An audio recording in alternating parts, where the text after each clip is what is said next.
Welcome to TPS, the Protagonist Show. I'm the host, Dan Vaughn, the editor of Protagonist Soccer, joined by my best bud, my soccer homie, the one, the only, Mr. Joshua Duder. How you doing this evening, Josh? Dan Vaughn, it's awesome to be looking at you on my computer screen. Look at I you. mean, I'm really I am a sight for sore eyes, or I will make your eyes sore, one or the other. Lots of soccer this week, buddy. Just a lot going on, huh? Oh my God. Did you make it out to the local Open I Cup match? I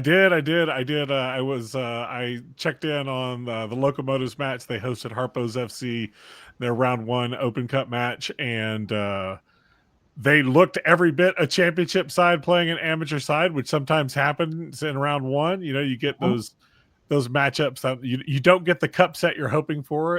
In my case, I was covering it more as a journalist, but there was a little part of me that's always roots for my home side team. So I was Of kind of course. yeah. Yeah. And yourself? Yeah, I drove hundreds and hundreds of miles to see Spokane Velocity visit Ballard FC in a rematch of last year's epic round one, like smash and grab. And it was, I mean, we'll get into results of some of the matches later, but it was an epic match. I didn't have a chance to sit down. There was media spaces, but there were no accommodations, and it was a wonderful experience, exhilarating meeting all those people from that area. And another result that like pulls on the heartstrings. And I was telling everybody there, I'm not a journalist. I'm a storyteller, and this is a great story. Yeah, I love it. Yeah, I totally get you on that one. Like, it's the storytelling, the chance to meet people there. Oftentimes, if you're the larger club, if they're the ones hosting, they see it sort of diminishing as far as the people showing up for the matches. There's less fans, or Mm-hmm. maybe there's less activity around the park. And it's typically the opposite when you visit an amateur side that's hosting a professional side or a bigger name club. You get sort of that opposite. You get that peak. You get that excitement. Uh, it's the magic of the cup. You know what I mean? Yeah, these two are so close. I mean, it's League One versus League Two, right? So, but you had the team that had made it to the USL League One final last year in their freshman season versus a team that's a well-oiled machine in League Two, and they won their respective championship two Mm-hmm. years ago. So Washington is doing very well for themselves with teams in the USL, very well represented. Well, we got three topics. Let's dig into them. Let's start off with kind of the big news of this week, the thing that everyone was sort of talking about on the Yeah. social medias, the the panacea that everyone loves, the addition of promotion relegation. A vote was taken, a not so secret vote taken by USL owners, voted to approve the my understanding, the news that I heard, it was that 90% of the vote was for approving promotion relegation with the addition into the USL system. This is supposed to take place, I think, 2 years out, with the launch of their Premier League, which will be their Division One league, on top of Championship, on top of League One. And the promotion relegation will happen within these three layers. I found this pretty interesting. I guess my ask for you is initial thoughts, and maybe we can dig into some of the ramifications. My initial thoughts is this is a really great opportunity for USL to kind of flex. It'll be really good for the clubs that are already in it, and it'll be really interesting to see how the clubs from USL League Two may be able to access this. I know that they don't get promoted per se, but I'd be interested to see, and they have years to figure this out. There's more than one way to skin a cat when it comes to promotion relegation, right? And so I'm going to be really interested to see how they accommodate amateur teams pursuing entry level into League One, how many clubs they're going to allow to move up and down. Because it can't be, it's not going to be totally open. Some people would complain about that. It's not an open system, right? Because you still have to be in the USL, right? You can't just start a club Right. team, but you can. I mean, if you're an MPSL team or a UPSL team or whatever, you could, if you found the right sponsorship, you could buy your way into USL League 2, and then we'll see if they make accommodations for teams to buy into the professional system and then pursue promotion relegation from there. I think that it's a cool differentiator, potentially. It could be the thing that sets USL apart, particularly as they launch this D1 league, what that's going to look like as it moves forward, what teams or what clubs are going to be moving up to that level from championship. I think that we can think of some of the big name clubs that you might expect to make that move, particularly with the expectations that US Soccer has for what Division One is supposed to be. I can think of some of those teams that would probably make that jump. I guess my ask is MLS worried about this? Does this push MLS? I mean, if you'll remember when the USL Super League launched, they're the ones that decided they would not have a draft and that they would operate on the European schedule. And we saw movement after that by the NWSL to accommodate that expectation as well. Could we see MLS start talking about, up to this point, Don Garber's been pretty dismissive of the idea of promotion relegation and how that would apply into MLS and the MLS system. Does this make him rethink that? Does it make him, have to at least toy with the idea or come up with some way to take the sting out of the other Division One men's league having this option and what it means to fans? Maybe not initially. I had a really good conversation with Jeremiah Oshan from the Sounder at Heart podcast. He's a full-on journalist with the full journalist credentials. He's monetized this, right? This is how he makes his money, is writing and podcasting about the Seattle Sounders of Major League Soccer. And I asked him straight up, I'm like, what are your thoughts of promotion relegation? And he kind of smiled. He goes, I think Major League Soccer won't bat an eye at it the first season, but we're gonna follow the money, okay? And so if promotion relegation leads to investment and it provides a compelling story, and I think that's going to be the most important part of this, is Americans love a good story. And promotion relegation, I mean, you saw this with Welcome to Wrexham. It is polarized soccer people. You either love it because it gives you what you want. You see all the drama and the promotion, and it's great, or you hate it because it's so Europhile, and but at the same time, you're compelled to watch it. You can't not. And I think that promotion relegation could provide that compelling storyline for USL if the money follows that. If more American viewers tune in to ESPN Plus or Golazo to watch USL and watch the promotion relegation fights than they do for the Major League Soccer playoffs, which was the case with the final last year. If you recall, there were more recorded or reported viewers of the USL Championship final between two mid-market teams. And not to disparage Colorado Springs Switchbacks FC or Rhode Island FC, which is an amazing story in itself. We don't have time to go into those. Those are great stories, and that was a really great final. It was a great product. Major League Soccer's, I couldn't even tell you who was in their championship game last year. It was probably LAFC, because we all know they bought their way into the system. That's not as compelling for viewers outside of Los Angeles. It's a great story for fans, but for people that want to watch something that's super interesting, this is the way to get it. This is the way. I was also thinking about they're about to renegotiate the player contract with the union in the USL. We're going to see. I mean, I think my understanding is that the Super League is also going to be involved in this chat because it is also part of the USL system, and promotion relegation can impact player salaries and how their contracts work. A lot of player contracts in Europe have built-in out clauses. If there is a potential relegation, players have that built in, that they're able to exit their contracts and try to find, a club at a higher level that might need their services. So that's going to be something that will be interesting to see how that plays out. I'm also curious to see what the impact is as far as fan base is concerned.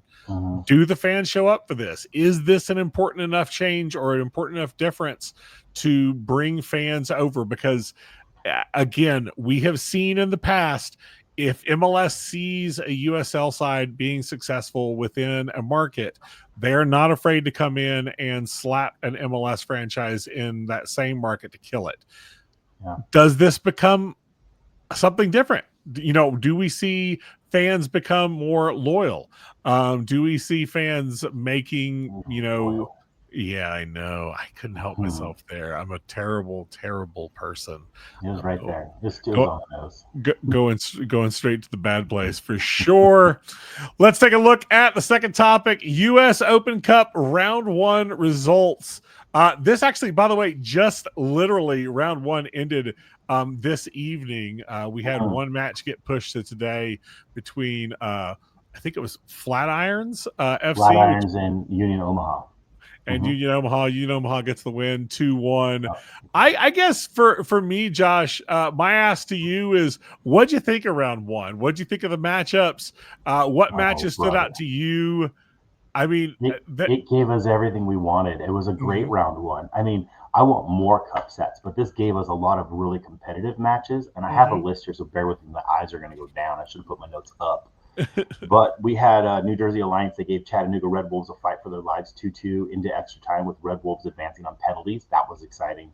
Asheville City did the same thing to Greenville Triumph, which Triumph are a great team. I mean, if you're not familiar with USL League One, the Triumph are like a pedigree of that league. They are a baseline of standard. They're a fantastic team. And Asheville City came in and gave them a good 0-0 until overtime or extra time penalties.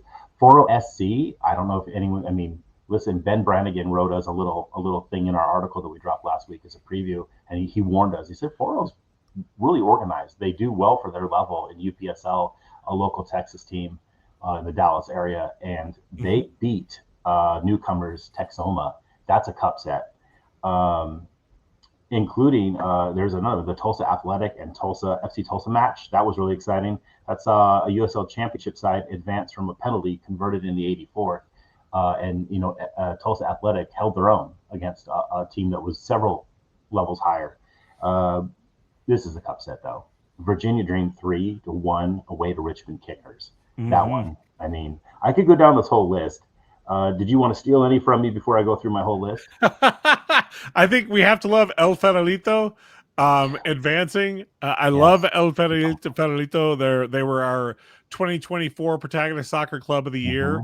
And last year they made a deep run into the Open Cup proper, and they just know how to get it done. Like, they know how to win matches. Yembor Benson was back. Yeah. And I knew you were rattling off some stuff, but Des Moines Menace, adding all of those. Let me ask you this about Des Moines Menace. Is that a cup set? If you look at that full roster, and there were teams that like De La Garza that we didn't even see, like players that were announced. That back line is better than, I mean, that Des Moines Menace squad that lined up for that Open Cup match, that could hang with USL Championship right now. The men are a little older, they're a little long in the tooth, but let's not undervalue experience. As two long in the tooth men ourselves, I was going to say that I will be honest. I interviewed the head coach for Menace about 2 weeks ago, and they were just finalizing the rosters at that point. And he was like, look, off the record, I can tell you that we're going to have names that you didn't expect. The Sasha Kleshton, the Dax McCartney, the Benny Fellhaber, like all those players were coming. And he's like, I'll be honest. I don't even think I'm going to need to coach these guys. I'm just happy to meet them and shake their hands. A whole squad of coaches. And then there was even more that came, Bradley Wright Phillips, and it is part of me, when I saw this happen last season or last Open Cup, when Menace did something sort of similar to a slightly lesser extent, I remember being a little bothered, like, hey, don't make a mockery of the cup. But then talking to the head coach of the Menace, and he was like, look, I've got like 2 guys on my roster that are going to be playing in the season. Everything else is built out just to get into the Open Cup right now. he's got to put a roster together. And it's not his fault that the schedule is built the way that it is. Mm-hmm. And because of that, he's simply reacting to what's going on. And these older players with a lot of experience and certainly with still a lot of skill, want to play soccer and approached him. He said it. They approached me. He said Benny Feilhaber called me and said that he wanted a chance to play. Yeah. And so who am I to say no? He's got to fill this roster anyway. And so because of that, like, I have to take a second and go, like, let's be realistic about what the actual situation is versus the romantic notions that a lot of us have about the Open Cup, and realize that the timing of the Open Cup doesn't really benefit amateur sides in a lot of ways. If it's the travel, if it's the roster construction, if it's the timing of the time of year that it is, none of those things really benefit the amateur sides. This is an amateur side taking advantage of a situation and doing the best it can to sort of create something functional for the Open Cup. And in that way, they are honoring the Open Cup, right? I think so. Yeah, I think your last year I was a little taken aback by it, but I think we've had 2 years now of that TST tournament, which we haven't really covered much from a Protagonist perspective, but I know you know what I mean. And you've seen some wild rosters come into this tournament. I think this year maybe we should just at least take a peek at it because it is entertaining. You can put it on your schedule. And what I mentioned earlier is what we're looking for is, yeah, I'll put on my schedule. Compelling stories, right? And so this now Des Moines Menace, which is a legendary team in amateur soccer, now becomes a compelling story, and it gives the U.S. Open Cup something to lean into. I hope this team goes a long way because I want this story to persist, and also I want other players that had formerly played at higher levels to consider their local team and pitching. Kellen Rowe, a former Major League Soccer player for Seattle Sounders.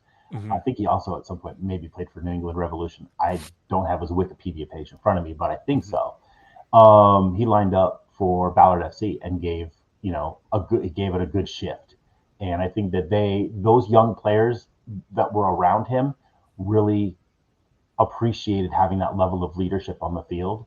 And I think, in your interview with the coach of Des Moines Menace, probably got to the heart of the problem, the scheduling. And for those that don't understand that, is that a lot of these players are college players, and they're not released from their programs yet. Sure. They usually don't get free until end of May. Maybe end of April, early May, when they can start doing preseason workouts.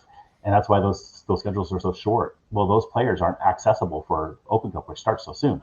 So, I mean, we could do another episode where we talk about how to adjust the Open Cup, not fix it, but adjust it so that it can create more compelling stories. 100%. And I think there is no more compelling story than the fact that on April 2nd, we're going to see Chattanooga Football Club playing Chattanooga Red Wolves in the round 2. This is the matchup that literally we are all going crazy for. I mean, I think that there is going to be so many people tuning into this match. Yeah, absolutely. There is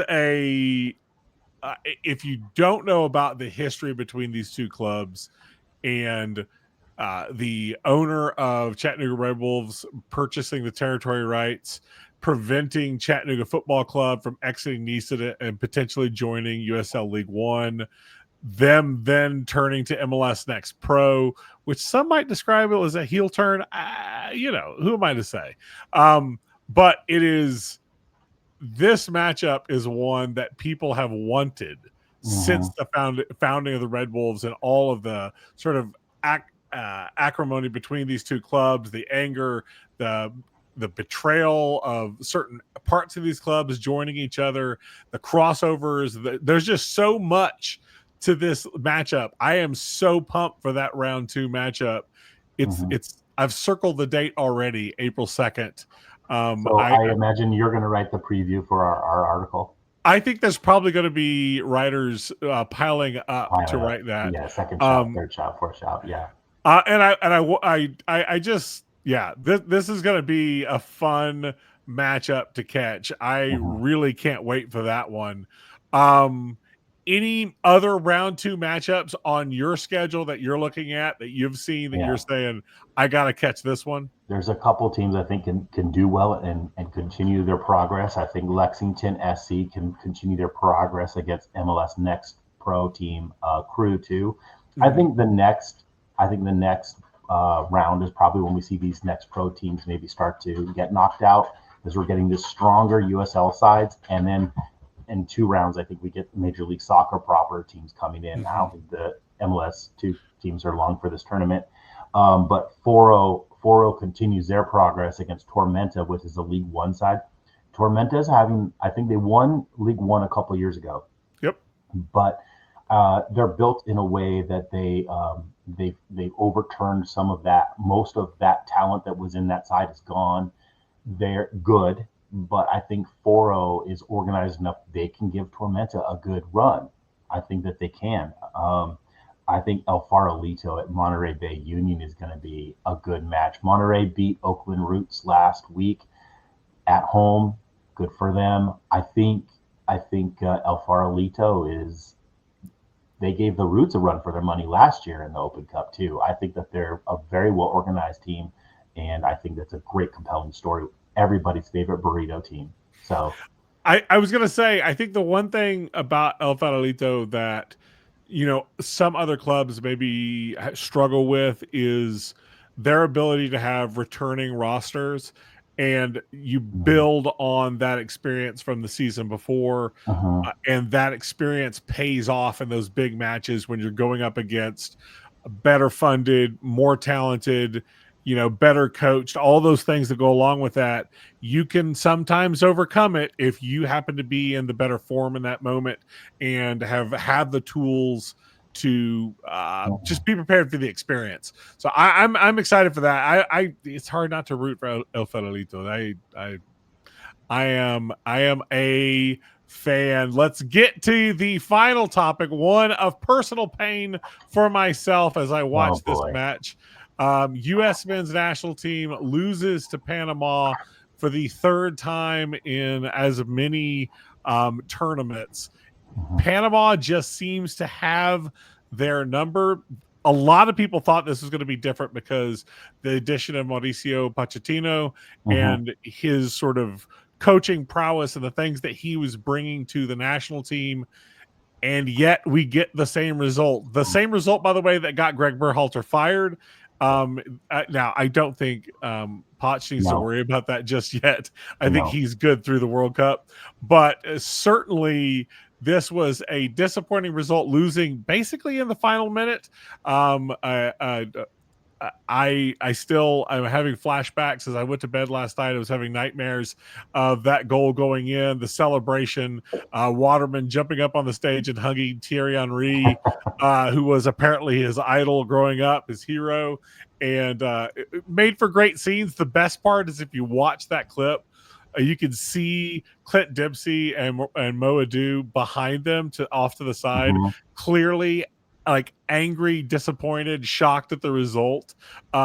They were clearly expecting they were going to extra time, Yeah. but instead they had to watch the celebration happen on the stage where they work as they work on that team. It seems like the real problem here is the 5-4-1 that Panama is so effective in running.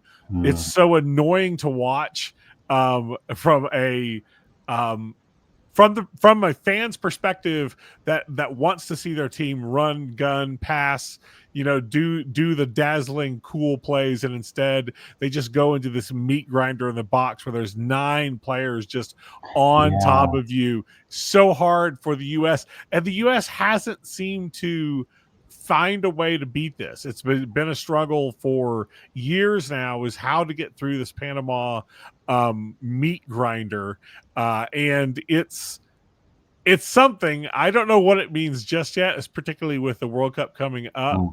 but it is certainly something that is on my mind right now. Any thoughts on this? Yeah, I mean, I feel like with 67% possession, right? The US created chances, they had the ball, and I know the 5-4-1 is incredibly difficult to break down, but they broke it down and they outshot Panama, what, 12-3 or something like. They created chances. Now they needed to create double the chances apparently, because it's either create more or be more clinical. Sure. And Josh Sargent, I felt, was unlucky with the shot off the post. Right. I mean, that's on frame, literally. But he's also a championship level footballer. I know a lot of people herald him as a great forward, but he's not world class. He's pretty dang good, but we just need that one more step up, and I'm not sure we have that player in our system right now. Who was that? Who came in for him? Was it Patrick Angemang? How do you say that Yes, one? from Charlotte FC. Yeah, I Yeah, mean, I'm not as again, familiar with him. He's a player he's that physical. He's pacey. He's a very American player, and I felt like he missed a couple of good opportunities. One that I think skipped over the crossbar, if I remember correctly, or just he was just a little bit off target, and all of those opportunities that were missed, and then that shot. I don't know. I mean, I don't know if Turner was unsighted. I don't know why. I'm not hopping on social media, and I'm not going to tear the man down, because certainly he's made it to a level of playing that I'll never see. Just observationally, it seems like he could have done a little bit better with that. Yeah. But it can't all be his fault. I felt like if the team could have finished one of those opportunities that they had, it shouldn't have come down to that shot. Well, I think you're right. I think that we oftentimes will blame goalkeepers for a single mistake in a match, and we ignore the other 89 minutes worth of plays that led up to that point. And it is certainly frustrating. I will say that the forward position has always been a problem for the U.S. men's national team.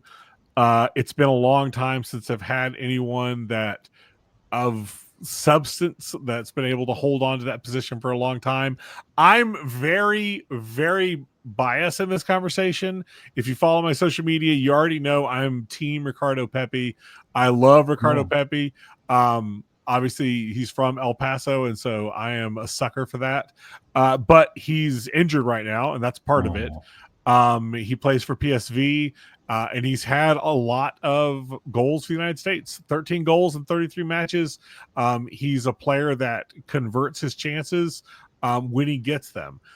For whatever reason, he seems to not get the respect that Josh Sargent is handed for whatever reason. Big ginger, I guess.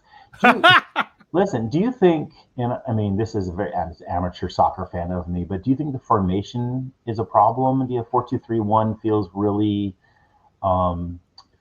not aggressive enough against a team like Panama, and they could have come out with maybe like a little bit more forward, maybe having one midfielder cover the back line, and kind of have Pulisic maybe as a second striker instead of as carrying the ball from deeper, having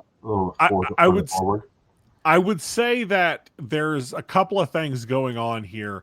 One is that two of our most dynamic offensive players who play as right back and left back, Serginho Dest and Jedi Robinson. Dest plays for PSV and Robinson plays for Fulham in the Premier League. Are injured right now, and Robinson was injured coming right before this match. Like he went home just in the week before, and that's a problem because they use them dynamically up both sides to kind of create a lot of pressure and overloads. And so because they were not there, that created a problem. I think the other point, and some people were critical of this, is that he started. Pochettino started Tyler Adams, which is awesome. He's a destroyer, and I love him. He's absolute the backbone of this team. The problem is he started with Tanner Tessman, and Tessman does not have the chops to do some of the things that they needed to do offensively to get through that low block and get through those 9 players. I think that a lot of criticism has been heaped on that choice. And potentially maybe instead bringing in a Gio Reyna, who doesn't get a ton of time for Borussia Dortmund, but is a very gifted player. And also Diego Luna, who is a little untested at this level, but is showing leaps and bounds in progress playing at MLS. And he's an exciting young player, someone who I love, with some playing time at El Paso, so I'm already for him. So I think a lot of people are asking questions that probably they didn't think they were going to be asking. Right. Like I have one. Maybe you can help me. It is about Gio Reyna and Diego Luna. Do you think there was an offensive change in the 80th could have made an impact? It was still 0-0, and I mean, we only had 3 subs, and you get 5 right at international level, just like the rest of the world. And I was just like, with 10 minutes to go, you're 0-0. You've largely managed this Panama team. Why not bring in? Why not? Even an untested Diego Luna would have been pretty entertaining. And I would even if we still lost, right? Even if we still lost, by bringing in that offensive player, at least you've tried something. And so I know Poch is good through the World Cup, but did we? I mean, we get a false bill of sale here? Do we get someone that's a little scared to pull the trigger? I will say there was a quote that I saw this morning from Pochettino saying that he had planned to sub in Reyna in extra time, and that is a curious statement to make. You planned for extra time. Like, exactly. You're not guaranteed that. Don't get me wrong, Panama didn't have a ton of chances, but it is shocking that that what maybe Reyna could have brought to the game, and it's left on the bench now, and it's too late. It's over. Yeah. That's the 3 topics. Joshua Duder, it's time for our previews. How about you lead off here? I have got my game of the week. There's a lot of soccer this weekend, but I'm just going to give you my game of the week. It's going to be FC Naples of USO League One at Spokane Velocity. Both teams are coming off of games midweek, U.S. Open Cup games. Many teams are. But Spokane went into double extra time and smashed and grabbed at Ballard, and then and celebrated. I'm sure pretty hard that night. They were very excited. They took it very serious. Back to Spokane, and they're going to be hosting FC Naples. Naples are in second place. Now, they're an expansion team in USO League One this year. If they can somehow get a result at Spokane, then they have a home opener. Yeah, they have a home match. It'll be their second home match next weekend, and then they have another Open Cup match. They could stay in the top 3 with a couple of good results, and that's not bad for a brand new team. Not bad at all. Well, speaking of brand new teams, my previews coming out of the USL Super League. If you're not watching this league, you're missing out. We've got a podcast that runs on the Protagonist podcast feed, the Super Show, entirely focused on the Super League. Myself, Danielle Goronsky, and John Howard Fusco cover this league on a weekly basis. Absolutely love it. The match I'm looking forward to happens this Sunday, which if you're watching this or listening to this on Saturday afternoon, it's going to be tomorrow. DC Power hosting Brooklyn FC. This is an interesting match because Brooklyn FC is in free fall right now after climbing to the top of the league before the mid-season break that happened over January. Brooklyn FC has come back stale and not playing well against better teams, and because of that, they're now tied at the top instead of being in the lead with Fort Lauderdale United. DC Power is a team struggling to find its legs. It has been all season long. They're in absolute dead last place. And this is the kind of bounce back opportunity that Brooklyn FC needs to seize to get the thing moving in the right direction. But for DC Power, this might be the chance to clip one of the front runners who's struggling right now and turn this match into something much more interesting. I'm excited about this. Watch the Super League, which is, by the way, on Peacock. All their matches are on Peacock. And if you're not watching it, at least listen to the Super Show. It's on, if you're listening to this on the podcast form, it's on this podcast feed. By the way, before we close out this episode with our off topic, I wanted to make sure to mention, first of all, if you'd like to support what we do at Protagonist Soccer, patreon.com/Protagonist Soccer is the best way to support us. It's an opportunity to pick a level that works for your finances, that allows us to keep doing what we're doing.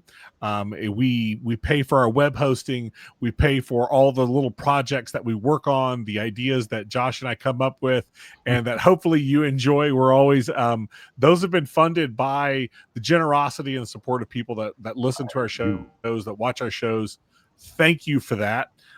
Two, if you're watching this on YouTube, make sure that you subscribe to our Protagonist podcast feed, which is our podcast feed. Not all of our podcasts are on YouTube just yet. We're working on that. But if you'd like to listen to us in audio form, this podcast will be appearing on both those feeds, both YouTube and on our Protagonist podcast feed. So listen to us, look at us. I don't know if looking at us is all that great. Josh looks fantastic. No, I look face for radio. Face for radio, buddy. That's a joke that Dan Vaughn's been using for a long time. But with that, we are finally to our off-topic section. That's where we each take 30 seconds to go off-topic to discuss some topic, some idea for 30 seconds. And I'll be the first one to go. Here's my 30 seconds. I love it when international soccer matches get political. And we saw that at Nations League this weekend, as Panama, who's been taking tons of heat politically from Donald Trump and his administration, not their chance to block the eye of the United States. And yes, I was cheering for the United States, but it's still fun for the little guy to get a shot in. And we're going to be playing Canada on Sunday. You might have heard some of that too. So that's going to keep going. We'll see that too. Joshua Duder, I hope that you're ready, sir, to take the role. Here we go. Let me restart the timer and do it. I want to give Oakland Roots a shout out off topic. Oakland Roots have over 26,000 tickets sold for their home opener. They haven't started the season particularly well, but the Coliseum should be rocking. They're versus San Antonio. That is Saturday. They lost their first two, as I said, but this is huge in more ways than one. They don't want to come up too short in this game, because too short will be rapping and throwing down at the halftime show. And I hope you enjoy that. There we go. Joshua, you crushed it, my man. Excellent work. I loved your off topic, and I love alliteration. You know who also loves alliteration? John Howard Fusco loves it whenever someone makes a pun. So I always like to dap him up and say, this one's for you, John. Yeah, he's a dad. It makes sense. Yeah. Excellent, my man. Well, that is it for TPS. Hope you enjoyed it. Joshua Duder, excellent work. We'll be back next week. Hope you had a good one. That's it for this episode. Have a good one. We're out.